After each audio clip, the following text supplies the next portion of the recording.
welcome back to Homegrown. Today we are going to be making really yummy rolls and cinnamon rolls. You can make both with the same recipe. So let's go ahead and get started. Okay, so to start with the recipe for the rolls and the cinnamon rolls, you start with 5 cups of really hot tap water. So I'm just going to go ahead and pour that in my mixer. This is a 6.5 quart Bosch mixer. Okay, so in went the water, hot water to start with, and then 5 cups of flour. This is an all-purpose flour, just any store brand is great. So in goes 5 cups of flour, and then we're gonna go ahead and mix that together. It just kind of makes a nice paste. All right, now that we've got that mixed into just a light paste, just mix that flour and water together. We're gonna go ahead and add 2 squares or 1 cup of melted butter, totally melted. You want it pretty hot still. So we're gonna add that butter, melted butter, right into the mix with the flour and the water. Okay. And then we're gonna go ahead and mix that together. Okay, so now that our butter's in, I'm gonna go ahead and add 2 eggs. I usually don't add eggs with breads, but when I make my rolls and my cinnamon rolls, I definitely do. So in go 2 eggs. Okay, mix that together. So the eggs are all mixed in. Now we're going to add sugar and yeast, and you're gonna mix those 2 at the same time so that the yeast can start working immediately. So this is 1 cup of sugar. Okay. And 5 heaping tablespoons of yeast. And I like to use SAF yeast because it's a little bit finer and it tends to rise a little bit faster and it all absorbs in there so you don't have grainy blobs of yeast. All right, so I'm gonna go ahead and now mix those 2 together and then we'll add the salt. For the salt, I add about a tablespoon, sometimes a little over a tablespoon, maybe even a tablespoon and a half. I usually measure it in my hand, but to give you an exact measure, I kind of measured it out in a tablespoon. So a little heavy on the 1 tablespoon is what I would say. So in went salt, mix it. Now I've got 5 more cups of flour that's going in this. And once again, this is a huge batch. It will make 2 big pans of rolls or cinnamon rolls. So if you're not planning on making that many, you can probably easily half this. So 5 more cups go in, and then we're gonna mix it for about 5 minutes. I'm gonna set a timer for 5 minutes and let it mix. Okay, so 5 more cups. In they go all over the counter.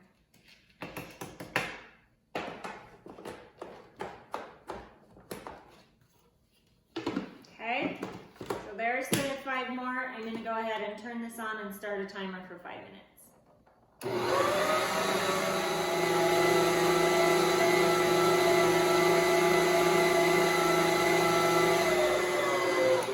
Okay, so now that that has kneaded for 5 minutes, it's still pretty sticky, real sticky. For this, I want it a little more hard, more bread-like, so I'm going to be adding another cup of flour at a time until I get the right consistency. I have 2 set aside here. We'll see if I even need them both. Right now I'm adding 1 more cup, so this will be a total of 11 cups of flour that's gone in. Okay, so 1 more cup added into the mix, and I'm just gonna mix it until it's well mixed. I'm not gonna set a timer again. Okay, so now I've got that 1 cup mixed in. It's still pretty sticky. So I'm gonna add half of my other cup. So I'm just gonna kind of sprinkle this in as I need it for this last cup. Get it off my sides of my bowl. I'm gonna turn this on about medium speed and see how we do. Okay, see how much more we need. Okay, so after mixing that half cup, it's still pretty sticky, but it's starting to get there. It's cleaning the sides and it's cleaning the bottom. That's about where we want it. You could go ahead and use it at this point. I think for me, I'm gonna add probably the rest of this and then mix it. So we're gonna go ahead and do that. So 12 cups total of flour is what's gone into this recipe. So I'm gonna go ahead and mix this in and be done, and I'll show you the texture after we're done mixing. All right, so that's our final mix. It should kind of be billowing up a little bit over the mixer blade, which is what you want. And it's a nice firm, it's still a little sticky, but you can kind of play with this bread dough. That's what we want it to look like for our rolls and cinnamon rolls. All right, and if you have questions, make sure you leave it in the comments and hopefully I can get back to you as soon as possible. All right, so we're done with the mixing. Now what we're going to do is put this in a pan to rise, because this definitely has to rise twice. So for the first rise, we're gonna leave it all together as a dough, and then the second rise will be after they're in rolls and cinnamon rolls. So I'm gonna get a metal bowl, and I'm gonna pour a little bit of oil in the bottom. Okay, once you've got a little poured, you're gonna coat the sides of the bowl so that the bread dough doesn't stick when it rises. Okay, so we're gonna go ahead and release this and take out the attachment, which is the worst part. Okay, take all that goodness, all the dough off. We want all that. And then we can just plop that in the sink for now. And we're literally just gonna pour this out into that oil. Okay, scrape. If you don't like to touch it, you can get a scraper, would be fine, but I'm not scared. Okay, so our dough is here, and then I'm gonna go ahead and flip the whole thing over so that it all is in the oil. So it's all oiled, it's all greased, and I'm just gonna poke it down into the bowl. And I'm gonna put my bread proof on in the oven and let it rise. It's probably gonna rise for about 20 minutes or until it's doubled, till it kind of reaches the top of the bowl is what you want. You want it to be double its size, okay? Usually about 20 minutes is good if you need a timer to remind you. Otherwise, just double it. All right, so I'm gonna go ahead and put this in my oven. That's part of the reason I used a metal bowl, because my oven has a bread proofing speed or setting. A lot of ovens don't, so you'll just put a nice clean towel over this to keep the heat in and let it rise on the counter. And it may take a little longer than 20 minutes. For me, I'm gonna use the bread proof setting, so make sure you look at your oven, see if you can find one that says proof or bread proof. It just makes it the perfect temperature for rising bread. Then I'm gonna go ahead and just stick it right in my oven until it's twice the size that it started. Okay, so once you've got this out of the oven, or it's been on the counter rising, you get it out of the oven, you're gonna go ahead and smash it down. You're gonna punch down your bread like this, okay, to get all that air back out. Okay, and then you've got all the air out, you're ready to make it into rolls and cinnamon rolls. I'm gonna split this in half, like this, just using my hands. You can use a scraper or something if you don't wanna get your hands dirty. Okay, I've split it into two. I'm gonna use half to make rolls. I'm gonna leave this sitting here to make cinnamon rolls. It might sit there and rise, and that's okay. I'll just have to punch it down again. So now that I've got this out here for rolls, I'm gonna spread it out with my hands to get it as even as I can. Okay, then I'm gonna go ahead and get a rolling pin, and I'm gonna further roll that out to make it even. I like to use a little vinyl mat just to keep my counter from getting bread dough all in it because I have grout marks. It's not necessary, but it does make it nice. So you can find these at lots of kitchen stores. I got mine at IKEA, but they're just cheap and easy and really nice for cleanup. So you're gonna go ahead and keep rolling this out till it's about an inch thick, probably. And it takes you a minute to get it even. Once you've got it about an inch,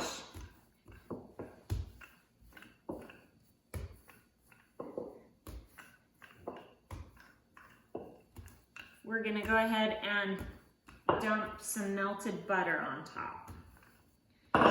I've melted 1 square of butter, which is about 1/2 cup, in a bowl, and I'm gonna pour half of that onto this and save half for my cinnamon rolls. Okay, so I'm gonna go ahead and just get that butter evenly all the way across the top. It's okay if it falls off the side. We're gonna do that and then start punching these out into rolls.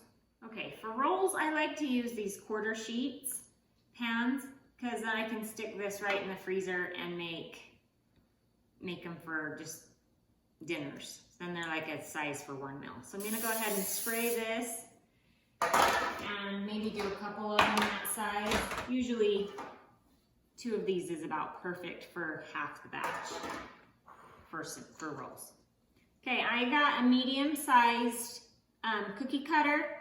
I'm gonna use the smooth side to just go ahead and start punching my dough. I'm gonna punch it, then I take my circle and stretch it and fold it over. So the butter is folded up inside. And then I'm gonna go ahead and stick it on the pan with the creased side facing the edge of the pan, okay? So that it doesn't come undone in the oven and it kind of flops over your pan. Okay, and then go ahead and move to the next one, same thing. And I'm gonna fit about 3 across. This first one sometimes for some reason has to go the wrong way on these pans. Then I'm gonna butt up the next row with the back sides together so that when those do rise up, it stays nice. And then every row from there is going the same direction. So, moving on to cinnamon rolls. I'm gonna go ahead and make sure I've got all the air out of the dough. So I'm gonna smash down this dough a little better. And then put it on the mat. Go ahead and do the same thing, same step. This time though, we're gonna try to make it more rectangular if we can, and I want it a little bit flatter. So probably try to do more of like a 1/2 inch with the dough. I'm gonna half this dough too, so that I can get my cinnamon rolls more evenly shaped, so it's not so wide. So we want this to be long and skinny. All right, once you've got it fairly even, oblong shape, and a little thinner than the rolls, we're gonna go ahead and pour some more butter on there, some melted butter. Smear that around all over the top. Okay, like that. And then I'm gonna rinse my hands real quick and we're gonna do cinnamon and sugar on top. All right, so now I just go ahead and I take the cinnamon and I just start sprinkling it right on top of that melted butter. And I'm gonna do a pretty dark coat. It's gonna look, the whole thing's gonna be covered in the brown. Okay, and my shaker's not shaking very good, but you want a nice cinnamon layer. Now this is when you could also do an orange roll version, and this is where you would put your orange stuff. But I usually just do cinnamon. So like I said, a pretty good layer of cinnamon. You want it completely covered. And then I usually just take sugar right in the cup and just start sprinkling it on top. Some people, if you're doing like a sweet roll version, this is where they'd put brown sugar on top, and nuts and raisins and all that kind of stuff would go right here. I think raisins are disgusting, so I'm gonna go ahead and not put those in mine, but lots of people love them, so go for it at this point in time. Make it your own. Add all the things. Okay, and something's beeping. Preheated for my rolls, but they're not ready yet. They're still rising over here. So now I'm gonna go ahead and I'm gonna roll this up. Okay, so you're gonna start on one end here, and you're gonna start to just roll this into a cinnamon roll. One big giant one. Okay.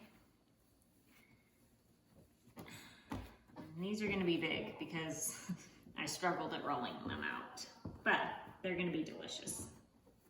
So you want this to be pretty even. This is kind of when you can still stretch it out to make sure everything is the right size, okay? Okay, so I'm gonna get some dental floss and get probably 18 inches almost, okay, of dental floss. And I'm just gonna hold that in my hands and slide it under the dough. And this is where you can pick how tall you want them. Remember, they're gonna double in height. You can kind of flatten them down to make them more round. So this is where you pick and decide how thick you want these cinnamon rolls. The end one is gonna be kind of oblong like that, so I usually make it a little thicker and then flatten it down into my pan. I'm gonna switch sides here. Okay, so I went ahead and flattened that down like that. So now I'm gonna make the rest the same size. Okay, then you're gonna go ahead and get that last part of the dough and do the exact same thing as the last step. And then you can see how I've got them all evenly over here, and some of them, like the ends, aren't gonna be perfect. So if you don't like those on your pan, you can set them aside and do them in a little dish or make monkey bread out of them or something. Okay, which is where you just dip it in butter, roll it in a cinnamon and sugar solution, and then bake them all together in a little pot. So the rolls are now ready to go into the oven. They are doubled in size and the preheat went off. So I'm gonna go ahead and put these in my top oven. In my bottom oven, I'm gonna start the preheat for my cinnamon rolls while they rise. Okay, so I just got them rolled out. They're ready to double in size, so they're gonna sit here and rise while I preheat. Now I bake my cinnamon rolls at 450 degrees for 7 to 8 minutes. So it's hot and fast, okay? And then that way they're still kind of really yummy and gooey. The rolls I do at 350 for 15 minutes. Okay, so I'm gonna go ahead and put the rolls in at 350, 15 minutes, and then we'll let the cinnamon rolls sit and rise.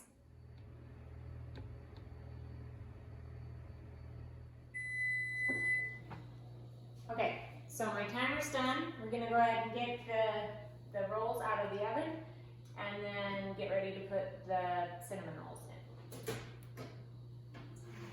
So they're nice and golden. Just pull those out, stick them on a cooling rack. You're gonna get a silicone pastry brush and just kind of brush on a little bit of butter and let it melt. And it kind of keeps them soft and gives them a nice shine. So finished product is I baked half and I froze half for the rolls. This was once again just half of the dough that I made. So it made 2 small pans of rolls and then 1 big pan of cinnamon rolls and 1 smaller pan of cinnamon rolls that I'll freeze. Okay, so my cinnamon rolls are now risen. They're ready to go into the oven. They bake at 450 degrees for 7 to 8 minutes, depending on how brown you want them at the top. So, in they go. Okay, I'm gonna go ahead and take them out of the oven. It's been 7 minutes, and mine are nice and golden brown on top. So we're done here. So they look nice and golden, but since they were baked so hot and so fast, they're still real soft, okay, which is what we want.